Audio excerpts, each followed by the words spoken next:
ప్రతి ఒక్కరికి కూడా హృదయపూర్వక ధన్యవాదాలు తెలియజేస్తున్నాను.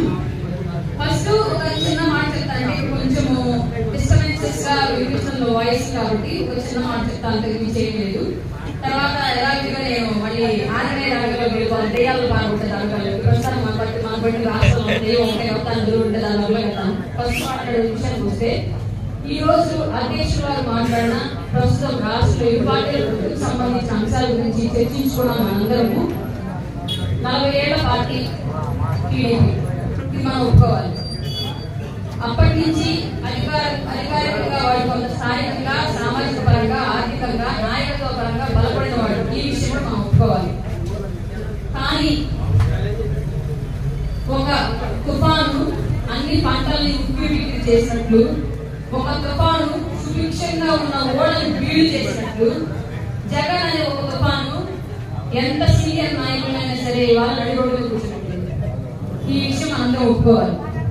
అలాంటి నడి రోడ్డు మీద కూర్చున్న పరిస్థితుల్లో నేను ఒక వ్యక్తి ఉన్నాను. మనం చేయి కలిపి ఈ రాష్ట్రానికి చేయూతనిద్దామని చెప్పేసి కష్టంలో ఉన్న రాష్ట్రాన్ని ఆదుకోవడానికి తన కడుపును పుట్టిన బిడ్డలకు చెందాల్సిన ఆస్తులు మన కడుపులో పుట్టిన బిడ్డల కోసం ఖర్చు పెడుతూ, నాయకత్వం అంటే పదవులు కాదు, నాయకత్వం అంటే ఆస్తులు కూడబెట్టుకోవడం కాదు, నాయకత్వం అంటే పదవులు పంజారం చేయడం కాదు, నాయకత్వం అంటే వ్యాపారాలు భూములు పెంచుకోవడం కాదు, నాయకత్వం అంటే మనసుల్ని గెలుచుకోవాలి, నాయకత్వం అంటే సమస్యల్ని చాలుకోవాలి, నాయకత్వం అంటే కన్నీళ్లు తొడవాలి అని చెప్పేసి ఒక కొత్త రాజకీయ పర్యాయ పదాన్ని రాష్ట్రానికి నేర్పించిన ఒకే ఒక వ్యక్తి పవన్ కళ్యాణ్. వ్యక్తి ఇవాళ 10 మెట్లు తాను తగ్గి ఒక మెట్టు ఇంకొకరు ఎక్కించి మనం కలిసి నడుద్దామని చెప్పేసి వస్తే 6 అడుగుల భారీ కాయుడైనా సరే జనం వచ్చి ఒడిగిపోతూ ఉంటే అతనికి వేసే టాబ్లెట్ సైజ్ ఎంత ఉండిద్ది? 6 అంగుళం ఉండిద్ది. 6 అంగుళం టాబ్లెట్ 6 అడుగుల మనిషికున్న రోగాన్ని ఎలా తగ్గించిద్దో ఇవాళ పెద్దలైనటువంటి టీడీపీ పార్టీ నుంచి అనుకుంటున్నా, లేదా భావిస్తున్నా, లేదా వాస్తవం అయ్యుండొచ్చు. బహుశా ఓటు పర్సెంటేజ్ 2019 మనం చూసుకున్నాం కాబట్టి ఆ పర్సెంటేజ్ ప్రకారం గొప్పగా భావిస్తున్నటువంటి వాళ్ళు కూడా ఇవాళ అధికారంలోకి రావాలి అంటే 6 అడుగుల భారీ కాయానికి ఎలా 6 అంగుళం టాబ్లెట్ అవసరం ఉందో ఇవాళ జనసేన పార్టీ అవసరం. ఆ విధంగా ఈ రాష్ట్రంలో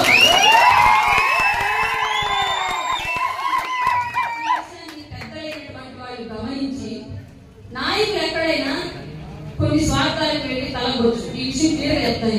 ఎందుకంటే ఈ విషయాన్ని నేను తప్ప మా పార్టీ నుంచి ఇంకెవరు ధైర్యం చేసి మాట్లాడలేదు. రేపు పొద్దున అధికారంలోకి వచ్చాక మేజర్ పెద్దలు అనేది వాళ్ళు టీడీపీ సైడ్ నుంచి ఉంటే మళ్ళీ మా వాళ్ళకి రావాల్సిన ఏమైనా పదవులు, కాంట్రాక్ట్లు, ఇంకో లబ్ధో ఎవరేమో భయానికి వెళ్ళి ఎవరు ఈ విషయాన్ని బాహాడికి చెప్పరు. అన్నింటికి పవన్ కళ్యాణ్ గారి వెనకాల ల్యాండ్ మైన్ లాగా ఉన్న వాళ్ళు కొంతమంది మాత్రం ఇట్లాంటి మాట్లాడగలరు. అడిగేస్తే పేరు పెట్టే ఉంటారు. అట్లాంటి వాళ్ళు మాత్రమే మాట్లాడగలరు. ఎందుకే నేను మాట్లాడుతున్నాను ఈ విషయాన్ని కూడా. రేపొద్దున కార్యకర్తల మధ్య విభేదాలు రావడానికి మూలమైనటువంటి ఎలాంటి పదజాలను కానివ్వండి, ఎలాంటి నిర్ణయాలు కానివ్వండి, ఎలాంటి ప్రకటనలు కానివ్వండి, ఇరు పార్టీల పెద్దల యొక్క చర్చలు లేకుండా దయచేసి ఏ పార్టీ నుంచి కూడా ఎలాంటి ప్రకటనలు చేయవద్దు. చేస్తే ఇవాళ అధ్యక్షుడు డైరెక్ట్ గా చెప్పారు 2కి 2, 4కి 4, 6కి 6. అట్లాంటి పరిస్థితి దానివల్ల దారితీసే విషయం ఏంటంటే ఈ రాష్ట్రాన్ని బట్టి పీడిస్తున్న ప్రజా కంటకుడైన జగన్ రెడ్డి మరొకసారి అధికారంలోకి రావడానికి మీరే బాటలు వేసిన వాడు అవుతారు. అట్లాంటి పరిస్థితి రాష్ట్రంలో కార్యకర్తలు ఎంత సమన్వయంతో వెళ్తున్నామో నాయకత్వం కూడా అంతే సమన్వయంతో వెళ్ళాలి అని మీ అభ్యర్థి నిలబెట్టిన ప్రతి చోట మేము మా ఇంట్లో వ్యక్తిగా, మా జనసైనికులుగా భావించి మేము ఓట్లు వేయాలి అంటే మీ ప్రవర్తన, మీ మర్యాద, మీరు చూసుకునే వ్యవహార శైలి మా వైపు నుంచి పూర్తి ఓటు బ్యాంక్ మీ వైపు కన్వర్ట్ అవడానికి దారితీస్తుంది. అలాగే మా అభ్యర్థి నిలబెట్టిన చోట కూడా మిమ్మల్ని మేము గౌరవించుకునే తీరు, మీకు ఇచ్చే మర్యాద, మీకు ఇచ్చే ప్రయారిటీయే మీ వైపు నుంచి మాకు అవకాశము, అధికారం దక్కేలాగా చేసింది. ఈ విషయం ఇరు పార్టీలో ఉన్న నాయకత్వానికి, కార్యకర్తలకి అర్థమైతే జగన్ అనే వ్యక్తి మన ముందు చిన్న ఈగతో సమానం.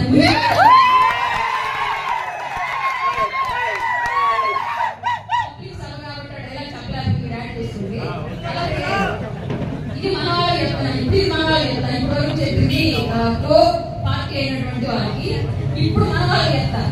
సహజంగా ఇరు పార్టీల నాయకులు పక్క పార్టీ ఓటు బ్యాంకులు కూడా తీసుకొచ్చి ఒక సమూహాన్ని పోగేసే ప్రయత్నం చేస్తూ ఉంటే రేపు గెలిపే లక్ష్యంగా ముందుకు వెళ్తూ ఉంటే ఉన్న ఉండి గుడికి పిల్లలు అడుగు ఒక్కొక్క రూపాయి తీసుకున్నట్టుగా మనలో మనం విభేదాలు పెట్టుకుని ఒక్కొక్క కార్యకర్తని గాలి వదిలేస్తున్నాం. అవసరం మనకి? ఇప్పుడున్న రాష్ట్రంలో ఉన్న ఈ రాజకీయ పరిస్థితుల్లో, రాష్ట్రంలో ఏర్పడిన ఇట్లాంటి దౌర్భాగ్య పరిస్థితుల్లో ఉన్న ప్రతి ఒక్క ఓటర్ని, రాష్ట్రంలో ఉన్న ప్రతి ఒక్క ఓటర్ని మన కూటమికి అనుకూలంగా ఎలా తెలుసుకోవాలి అని చేయాల్సిన ప్రయత్నాలు కాకుండా ఎవరో వస్తే మనకన్నా ముందెళ్తారేమో, ఎవరో వస్తే మన దాడి వెళ్ళిపోతారేమో, ఎవరో వస్తే మనకు బ్యానర్లో ఫోటోలు, పేపర్లో పేర్లు, యూట్యూబ్ లో వీడియోలు, వీటి గురించి కొట్టుకుంటూ చిన్నప్పుడు సాయంత్రం పైనుంచి అమౌంట్ డబ్బులు వేస్తుంటే కింద నుంచి ఒక్కొక్కటి తీసుకున్నాం. సహజంగా అట్లాగే ఒక్కొక్క ఓటు నానే చెడగొట్టుకోండి. అట్లాంటప్పుడు నాయకత్వం ఎలా బలపరచగలం, ఓటు బ్యాంక్ ఎలా గ్యాదర్ చేయగలం, రాబోయే రోజుల్లో నిలబెట్టిన అభ్యర్థిని ఎలా గెలిపించుకోగలం? పార్టీ అనేది 2014లో నుంచి కొన్ని ఊర్లో కమ్యూనిటీ బేస్ మీద నిలబడలేదు, కొన్ని ఊర్లో పార్టీ క్యాడర్ నిలబడలేదు. ఒక్కట్లు ఇద్దరు పవన్ కళ్యాణ్ గారి అభిమానంతో జెండా పట్టుకొని కొన్ని ఊర్లు ఇప్పటికి కూడా కొన్ని గ్రామాల్లో 4-5 కార్యకర్తలు జెండా పట్టి పార్టీ నిలబెట్టారు. ఇవాళ పొత్తు అనేది ఏర్పడిన తర్వాత, ఈ జగన్మోహన్ రెడ్డి మా పొత్తు అని జనం ఫిక్స్ అయిన తర్వాత, గెలుపు అనేది తథ్యమని భావించిన తర్వాత ఎంతో మంది వస్తూ ఉంటారు. వచ్చే వాళ్ళందరికీ ఆహ్వానం, రెడ్ కార్పెట్ వేసి ఆహ్వానిస్తున్నాం పార్టీలో. అలాగే జెండా పట్టుకున్నంత మాత్రం గెలుపు రాదు, జెండా పట్టుకోగానే ఓటు బ్యాంక్ రాదు, జెండా పట్టుకోగానే ఓట్లు పడవు. కాబట్టి మీ రాజకీయ సీనియారిటీ, మీ కమ్యూనిటీ బలం, మీ ఆర్థిక బలం రేపొద్దున అభ్యర్థి గెలవడానికి కావాలి. కాబట్టి నిరంతరం మీకోసం మేము పనిచేయడానికి సిద్ధం. కానీ ఏ స్వార్థము లేకుండా కళ్యాణ్ గారి కోసం మాత్రమే మాటలు పడి, దాడులు పడి, డబ్బులు పోగొట్టుకొని పనిచేసి కాగా రూపాయి జెండాలు కొనుక్కొని జెండా పట్టుకొని తిరిగి ఇన్నాళ్ళు పార్టీ నిలబెట్టిన వ్యక్తిని ఎవ్వరూ చులకన చేసి చూడొద్దు.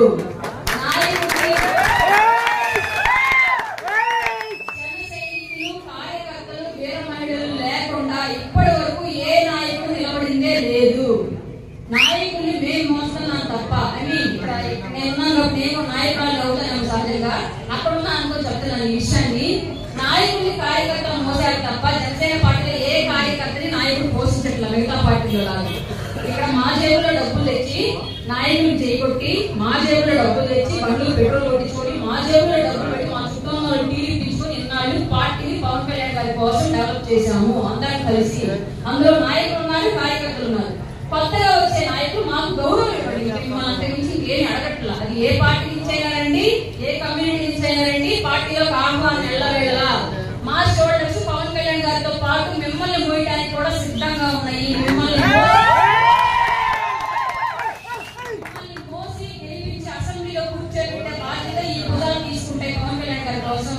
కానీ ఈ భుజాలని పక్కకు గెంటేయడం మానేసి ఈ భుజాల మీద చేసుకుని మీతో పాటు ముందుకు తీసుకెళ్ళడం అలవాటు చేసుకోండి. ఇది మాత్రమే పార్టీలో ఉన్న పెద్ద నాయకులు చెప్పాలనుకుంటున్నాం. మీకు అయిపోయింది. ఎప్పుడు మా జగన్ డాలి మీకు మన చిన్నప్పుడు సహజంగా ఎన్టీఆర్ గారు వచ్చి 2 రూపాయలు బియ్యం అంటే అందరం 2 రూపాయలు బియ్యం అంటే మంచి ఫలం అని హ్యాపీగా ఫీల్ అయ్యారు. అప్పుడు మంచి ఫలం 100%. అది ఎప్పుడు మా తాతలప్పుడు, ఆ తర్వాత మా నాన్న తరం వచ్చింది, ఆ తర్వాత మన తరం వచ్చింది, ఇప్పుడు మా పిల్లల తరం కూడా వచ్చింది. మా అమ్మాయి కూడా కాలేజ్ చదువుతుంది, ఇంకో 10 ఏళ్ళు పోతే మా అమ్మాయి కూడా వాళ్ళ పిల్లల తరం వచ్చేసింది. ఇప్పుడు కూడా స్టోర్ మీరు ఇంటికి తెచ్చిస్తానంటున్నా ఇదే పెద్ద పలకం ఉన్నాడు జగన్మోహన్ రెడ్డి. ఎవరు పిచ్చోడు ఇక్కడ? సొసైటీ ఏం మారింది? జగన్మోహన్ రెడ్డి వాళ్ళ తాతేమో 2 ఫ్యాక్టరీలకు ఓనర్, గ్రానైట్ ఫ్యాక్టరీకి. జగన్మోహన్ రెడ్డి వాళ్ళ నానేమో దాదాపు 10,000 ఎకరాల భూమికి, అలాగే 7 ఫ్యాక్టరీలకి, power project owner. Jaganmohan Reddy వచ్చేసరికి వాళ్ళ దాదాపు 17 ప్యాలెస్లకి, దాదాపు 18 కంపెనీలకి, వేల లక్షల కోట్ల ఆస్తులకి ఓనరు. వాళ్ళ పిల్లలేమో అక్కడ చెట్ల సెక్యూరిటీతో లండన్లో చదువుకుంటున్నారు. కానీ ఇవాళ కూడా మనం జగన్ నుంచి స్టోరీ కోసం ఎదురుకోవడానికి అదే పెద్ద పలుకోండి. ఆ విషయం గురించి మనం మాట్లాడుకోవాలి. జగన్ అన్న గొప్ప మేలంట, నిద్ర వేసి సిద్ధం అంటే ఇందాక బ్యానర్ వేస్తున్నాడు చూస్తూ అవుతుంది. ఆడుకుంటా మిల్లులో సిద్ధం అంటే దేనికి సిద్ధం?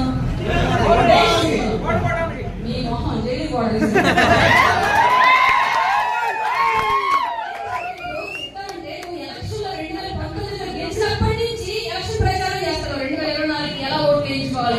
స్టిక్కర్ లైటింగ్ కానించి, పలకాల పేర్లు కానించి, బయట కొమ్ములకి, పిల్లల షెడ్యూలు కూడా వేయడం కాడి నుంచి అలాగే బ్యాంకు పేరుతోటి చెత్తబండ్ల పేరుతోటి వాలంటీర్ల పేరుతోటి నిరంతరం నువ్వు చేసిన 2024 ఎలా గెలవాలి రాష్ట్ర ప్రజలు చేసు అప్పటి నుంచి సిద్ధంగానే ఉన్నావు. మళ్ళీ యుద్ధం అంట. యుద్ధం ఏమో యుద్ధం, ఎవరితో యుద్ధం? యుద్ధం చేసి అంగన్వాడీ యుద్ధం చేస్తున్నారు, శానిటరీ కార్మికులు మీతో యుద్ధం చేస్తున్నారు, మున్సిపల్ లేబర్ మీతో యుద్ధం చేస్తున్నారు, టీచర్లు మొదలాగా యుద్ధం చేశారు, ఎప్పుడు కూడా యుద్ధం చేస్తున్నారు, వాలంటీర్లు కూడా చేశారు అప్పుడు నువ్వు పెట్టి యుద్ధంలో. ఇంకా ఎవరితో యుద్ధం చేస్తున్నావు? సామాన్యులకి యుద్ధం, అదే పేదలకి పెద్దందారికి మాకు యుద్ధం. పెద్దందారికి రాష్ట్రంలో జగన్ రెడ్డి కదా ఇసుక ఎప్పుడు బ్యాన్ చేశారు అప్పటి నుంచి ఈ రాష్ట్రంలో బాధింపబడింది ఒక్క పేదవాడు తప్ప పెద్దవాళ్ళు ఎవరు బాధింపబడ్డారు. జగన్మోహన్ రెడ్డి వాళ్ళు ప్రతి ఒక్కరు పేదవాడే బాధింపబడ్డారు. అట్లాంటి పరిస్థితుల్లో ఇప్పటికీ ఏం చేస్తున్నాడు, ఏం చేశాడో కూడా చెప్పుకోలేక మీడియా ముందుకు వస్తే కలెక్టర్ సలహాదారు ఎవరో వస్తాడు స్క్రిప్ట్, దాంట్లో ఏమిటో ముందు చదువుకొని వస్తాడో లేదు నాకు ఎప్పుడు చదువుకొని కనీసం ముఖ్యమంత్రి పక్షి ఆడుకో ఒక గంట మానేసి ఏం ఇచ్చాడు స్క్రిప్ట్, ఇంట్లో పదాలు ఏమన్నాయి ముందు ఒకసారి ప్రాక్టీస్ చేసుకుంటే మైక్ ముందుకు వచ్చి అద్భుతం మాట్లాడాల్సిన అవసరం ఉండదుగా, ఏదేదో మాట్లాడతాడు. ఆ విషయం అందరికీ తెలుసు.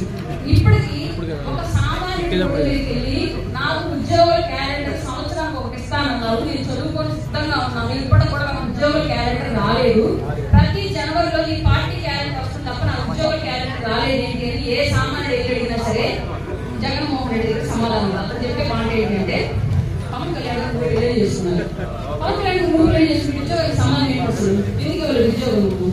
అలాగే రాష్ట్రంలో ఎవరైనా పెట్టుబడిదారులు వచ్చేటప్పుడు సహజంగా వాళ్ళు గూగుల్ మ్యాప్ లో వాళ్ళ లొకేషన్ మ్యాప్ చేసేటప్పుడు రాజధానిని బేస్ చేసి లొకేషన్ డిజైన్ చేసుకుంటారు. ఏ పారిశ్రామికవేత్తలు స్టేట్ వచ్చేటప్పుడు ఆంధ్ర రాష్ట్రంలో రాజధాని ఏది అని అడుగుతుంటే జగన్మోహన్ రెడ్డి మాట్లాడేది చంద్రబాబు నాయుడు గారు పవన్ కళ్యాణ్ పొత్తులోకి వెళ్ళారు. నిన్ను అడుగుతుంది రాజధాని, పక్క పార్టీలు పొత్తుతో నీకేం పని?